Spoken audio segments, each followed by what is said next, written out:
Salutations! It's almost Christmas, and what better way to spend the holidays than with a Christmas classic?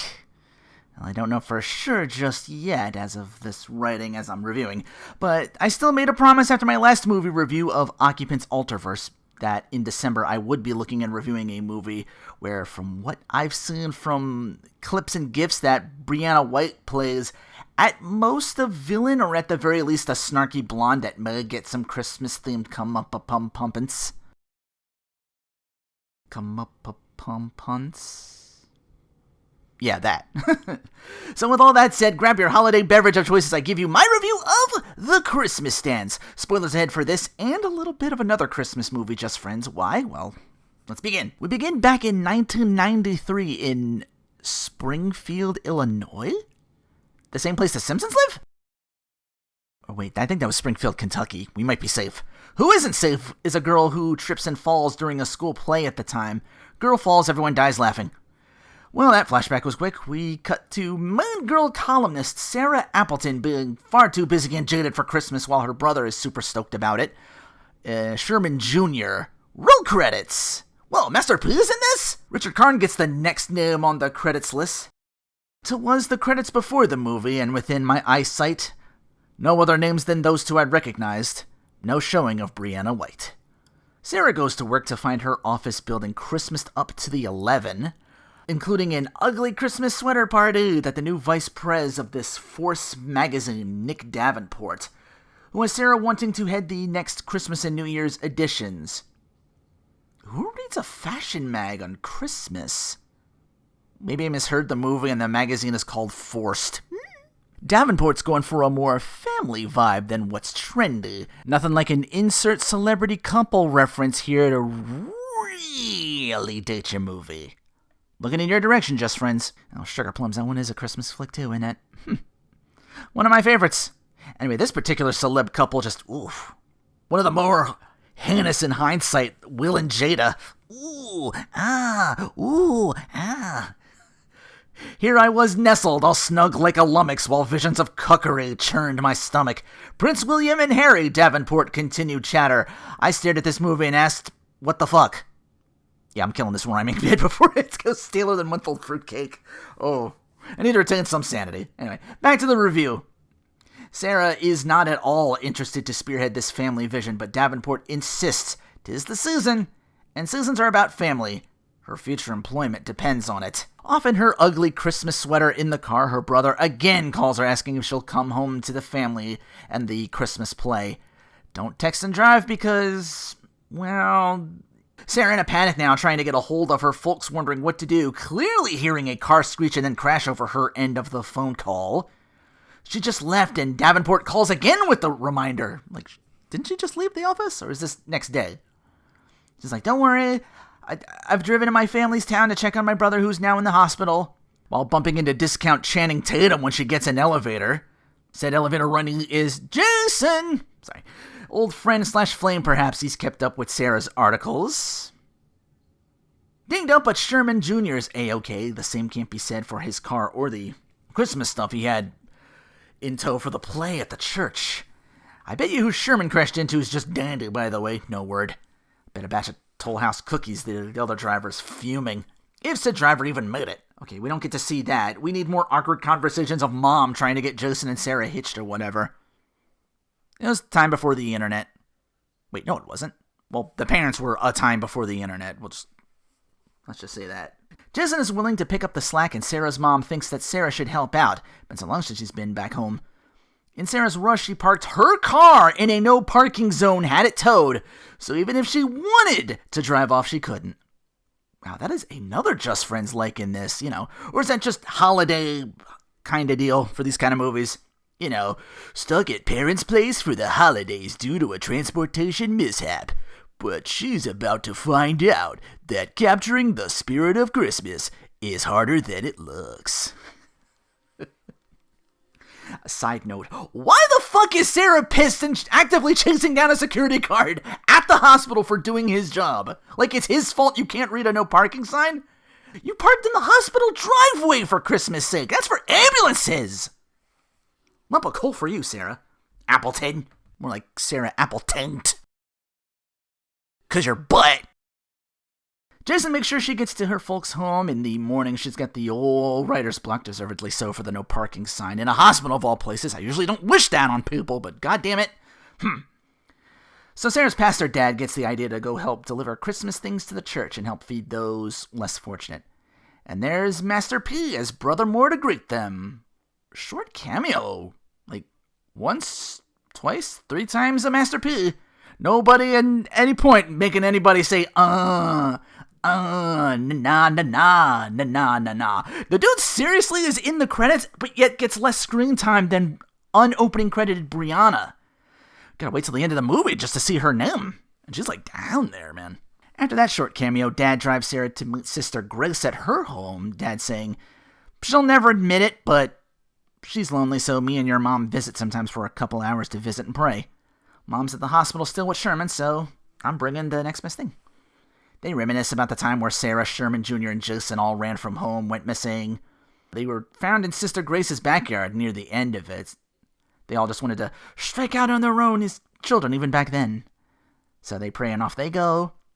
Sarah's worried about her folks paying Grace's bills, but Pastor Dad mentions, Grace was there when you ran off. Even managed to talk me down from anger and frantic, trying to find you. So she was there for us. We're there for her. Community. So pretty good stuff. Back at the church. Hi, doggy. 35 minutes into this movie before Briana even walks in as Kate Marshall. Sounds like an undercover cop. It's the Marshal, I guess. Kate Marshall. All passive-aggressive, snarky with Sarah, and right in front of Jason, no less. Though in her defense, how do you forget Kate's last name from the time you were kids? I think she was one of the kids laughing at Kid Sarah fall, and it just became like this whole thing. Meantime, I'm just reacting to Kate like, I feel like this is what would happen if Aerith got like 25% Chloe Bourgeois from Miraculous Ladybug. Okay, maybe not 25%. I doubt Chloe would be caught cremated in anything flannel, and Kate brings that fit almost all movie. And festively, no less. More writer's block from Sarah back home, and now Kate has kind of gotten to her as well. Mom's worried and tells her, give it some time. This town runs on that Christmas Hallmark movie vibes where things just work out in the end. I know I've never been to Springfield, Illinois, but I highly doubt that there's palm trees. Yeah, I forget where that shot takes place in the movie, but that was like, wait, whoa. That clearly felt like a Hallmark Christmas movie without the Hallmark Christmas cash behind it. They're just going to give up at some point to even pretend this wasn't shot in L.A. Back at the hospital with her brother with some Christmas cookies from Mom. Sarah's still concerned about her folks using their money to help Sister Grace, making the argument that people other than Grace that the church helps maybe taking advantage. Sherman says, God trusts us to do our part. It's not for us to decide. Because of that, we show compassion. I honestly was not prepared for one of these keeping the Christ in Christmas movies. I mean, even in a church setting, you can keep the God speak vague and just imply. Not this movie. So it did actually hit me a little bit out of nowhere still. I do get where Sarah's coming from in this regard. I've had my reservations personally because we do have those types of church people who are also guilty of taking advantage in our time. But yeah, you can also make the argument Sarah is coming off a little too Grinch vibes at the Who villains for their community and merriment. They don't appear to be hurting anybody. But again, I can see where the skepticism would be. Doesn't give you carte blanche to get out of your car in a no parking zone, Sarah. Anyway, Sarah makes it back to the stage where she suffered her childhood trauma of falling as a kid. She still got the moves, but nearly falls over again. Dance moves 10, but still 2 left foot. Jason just so happens to be there to catch her this time. He too knows what it's like to be teased a long time ago as he's trying to have Sarah help and just not feel so bummy about Christmas anymore, which she seems to give her much anxiety. She's like, yeah, I'll think about helping out. Kate's back again, stoked about Jason's earlier montage singing about God. Pretty lazy montage about God. Godtage? Quote, you were really letting God use you. Thanks? Jason shows Sarah around, who the latter only agrees to help out when Kate Marshall tells her, oh, just go do your thing. We got this. But, a little bit, of that Plastics from Mean Girls tinge. It's not full-on bitchiness, but it's just like, Like, still has, like, an issue with her. Sarah, feeling threatened, is all like, I would love to help. I could feel that eye roll from Kate when Jason's talking up how cool Sarah is to the kids. Like, Kate hasn't been there for the church from what I've gleaned over this movie. Jason helps Sarah get her car back. They have an awkward about to hug but then handshake moment. They didn't gas her car? They tow it, but they don't gas it? Again, Jason just so happens to have some extra meant for the snowblower. So he helps her out twice, and this time the hug happens. Back home in the morning, Sarah feeling different and in the Christmas spirit, so the creative juices start flowing. Gets invited to the barnyard later by Jason later in the evening. Not an actual barnyard like I thought it was going to be. This threw me.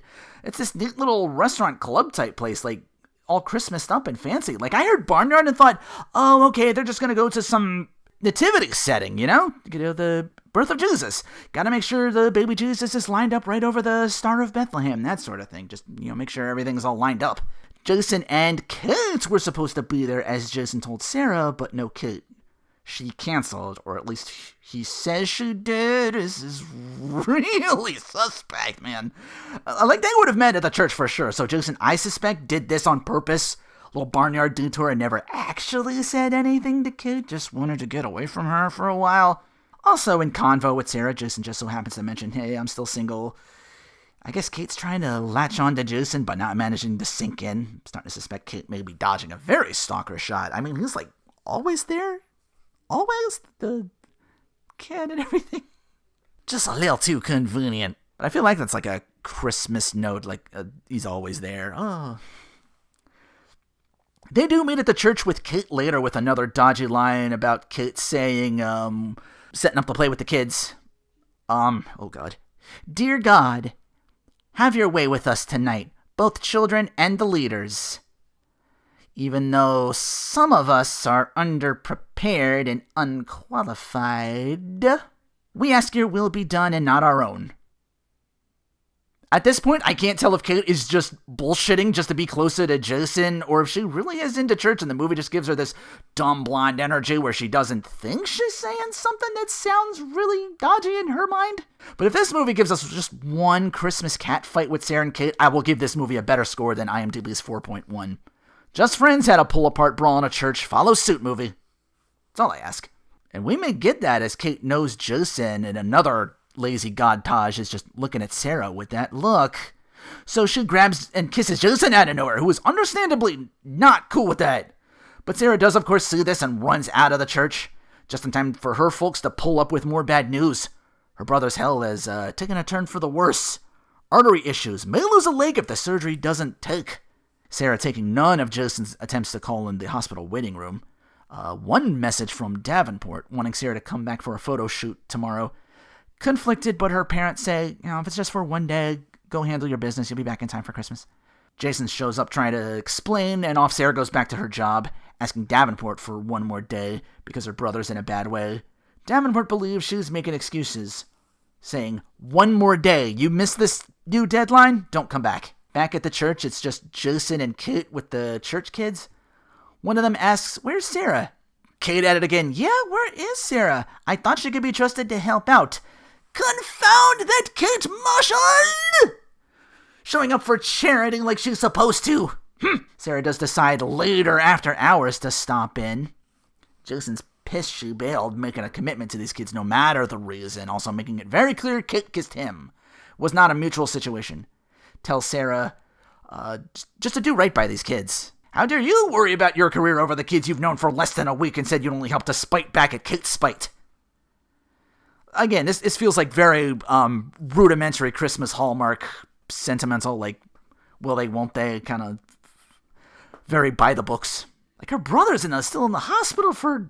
Who is even checking on him at this point? We see the sister Sarah with him twice after the fact by herself. I know the dad's all church because of his pastor duties, and I do believe him as a community pillar, but it's not like we see the mom really do anything outside of baking that one time and just talking to Sarah and just more stuff with Sarah. Hell, the brother still got like a blood splatter on his face from the second time Sarah sees him with the cookies. I know I'm paying more attention to Briana's performance than this movie, but those two visits could not have possibly been the same night. Cookies don't take that long to make. I'm starting to think this hospital's an HMO. Which, speaking of, there's one more surgery determining everything, Sarah tearfully saying her brother's gonna pull through, confiding in him that he showed her strength and had his part in having Sarah, quote, fall in like with Jason before he goes under the knife. You can't even say the real L word. Kate would have said it. Article sent to Davenport, paraphrase here, for most, Christmas is just meeting deadlines, finishing the year, and making it to that last store before closing. Then what? We forgot what's wrapped up in the spirit of Christmas. Real love, compassion, concern. Not because we have to, because we want to. That's the tradition. We're each other's bottom line. 'Cause Stone Cold said so. So we finally get our meeting with Sarah and Kate, letting it all out why she doesn't like Sarah. She's jealous that Sarah's got it all, including Jason. Perfect family, perfect job. All Kate has is this one dance that she's been going all in on this show with the church kids. Oh, that's why this movie's called The Christmas Dance. But yeah, I'm just hearing Kate going on and on about this. I'm like, oh, Kate, you have been hurt. The perfect family, like, that implies, like, maybe like a, oh God, is Kate a latchkey kid or something? Oh my God. Of course, we don't get much out of that till Jason runs in before more can be said, mentioning twin kids that got sick for said dance. Either bad pizza or the flu. I don't know when this was shot, but this movie was released post-COVID. I don't think a pandemic would jive in a Christmas Hallmark diet brand universe, though, so flu it is, I guess. Still, with the twins out, it's up to Kate and Sarah to take their place. Marshall Jr.'s there just in time, the audience wheelchair-bound. How does no one in the family got him there but Master P does? So Kate and Sarah do the dance and they bury the hatchet. Jason afterwards is there to catch Sarah before she falls on some ice later once the dance is complete, and bleh. That was The Christmas Dance. Another safe, low-stakes, not too much Jesus kind of Hallmarky Christmas movie. I mean, they could have gone like shoulder deep with it, but no. And low enough stakes that some of my usual points are going to be a little bit more brief. For instance, best character, Sherman Sr., I guess. Sarah's dad. Richard Karn. I never remember him calling them Sherman Sr., but I really do just buy into how lovable and kind and such a pillar of the community he is in this movie. I always said Richard Karn would make a better Santa than his Tool-time cohort ever did. The worst character, obviously Davenport. Her bro's in the hospital and you're all just like, one more day or you're shit canned. That and the triple hit combo dizzy of offensively dated celeb couple references in the beginning just kind of, ugh. He's more of one of those lightning rod kind of worst. That Kate kind of ends up looking like a little bit better. The fourth kiss, withstanding it, which is my worst moment. More on that later. As far as villains go, Kate's second best. Worst. Richard Karn might be best known as the flannel-clad Al Borland from Home Improvement, but even in Christmas-colored red and green, Kate Marshall wore it best. I'm just throwing this out there. I think I can fix her. Maybe a little less God. Again, I don't know if she's just faking it to make it with Jason, or if she's legit and just woefully misinformed, or at the very least trying too hard to impress Jason, so he'll fall for her too. I can relate. There's just never really an explanation given. She just kind of hugs Sarah at the end of the dance, but even that could have been just for the church audience that saw the dance. There could still be some daggers there. With that in mind, I felt Kate really only seethed any contempt at Sarah. She seems well-liked enough by the kids to be entrusted with the task that Jason shares to head the children's portion of A Christmas Dance. And still entrusted enough to still be working with Jason, too, after the forced kiss. I don't know, maybe she too is a pillar of the community. Again, never explored. No Christmas comeuppance to speak of. Kate just kind of buries the hatchet, I guess. Again, that's what it looked like on stage. Maybe I can write a sequel to this one where the villain, quote-unquote, Kate gets her happy ending. Like Evan Almighty, but with more of a Christmas bend. The Christmas Dance 2, A Very Kate Christmas. Title needs work. Hell, for a movie this low stakes, that title may stick. I looked this up and almost got a movie called Christmas Dance in 2012. No, this is not just any Christmas dance. It's the Christmas Dance. Hell, if anything, Sarah gets more of a nod than Kate as worst character. Like, there's a difference between being city jaded and being a straight-up nuisance. Hell, her brother is a dipshit for texting and driving. Dude had earplugs for the call. Why the reach over? Call ain't gonna drop that easy, just because you lose your phone. You're still wired into the car. That is how car phones work. I don't know. I don't drive that much, but at least in 2021, that's how car phones have to work, right? Like, we wouldn't even have a movie if the guy just pulled over beforehand, so he can get in on this worst character too. I got nothing for best moment for other than, I guess, Jason always being there. Again, not much to really glean of this, outside of my personally just wanting to watch Briana cook. But you know the type of guy, Jason. Perfect looking guy that peaked later in his life, so he's attractive, but without the ego or self-satisfaction that can come from always being hot. He went straight up tell Sarah at the barnyard he doesn't want anything superficial. Maybe he saw Kate as that? It could have been a stealth dig on it. Still always just so happens to be able to catch Sarah before she falls. Twice. Quote, I'll never let you fall. I always feel like somebody's watching me. And like I said, the worst moment is probably just that forced kiss from Kate on Jason. I know she's second worst, but that moment was like, ooh, red flag. Whoa. We never really got an argument or full-on lashing after the fact, and like I said, Jason and her are working together afterwards. But yeah, she may have done some off-screen apologizing or even a little bit of that godly soul-searching.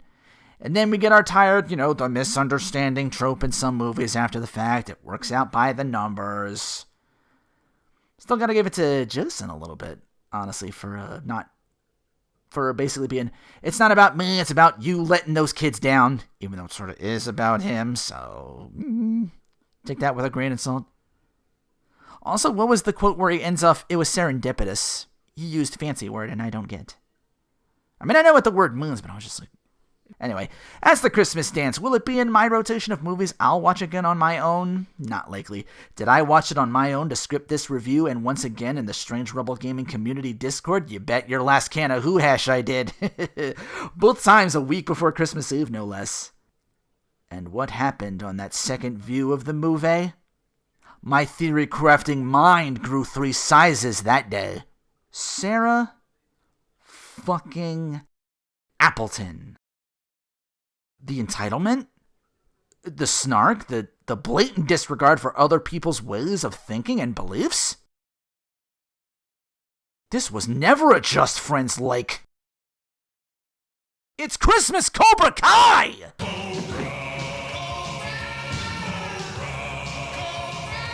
So Sarah's just a LaRusso. I'll hear no debate. Merry Christmas to all. Here's Johnny Lawrence voicing Kate. Okay, look, I don't know what your problem is with me, but it would be really nice if you could just act like an... Quiet! Looking to lose that gut and learn how to kick some ass? Kick that pansy bitch in the face. Just be thankful you're not a sumo wrestler. Those guys have to wipe their sensei's asses. Put one of those hash browns at the end, like Hash Brown Team Cobra Kai or something. And then send it to the internet! Don't you ever do that to me again! Just quit bitching at me. Your legs are still pussies. You're firing me because of that bitch? Wow, bumping into this. Anyway, Sarah makes it back to the stage where she suffered. And that's gonna be a tough sentence. Anyway, Sarah makes it back to the stage where she suffered. She sells seashells by the... Shoot me now. Christ. Anyway, Sarah makes it back to the stage where she... curse word! Anyways, Sarah makes it back to the stage where she... God. Sarah makes it back to the stage where she suffered... Bad baby. Sarah makes it back to the Anyway, Sarah makes it back to the stage where she suffered... Sarah makes it back to where she suffered her childhood trauma of failing as a kid. Now I'm fucking up falling. I wrote this! It's tripping me up!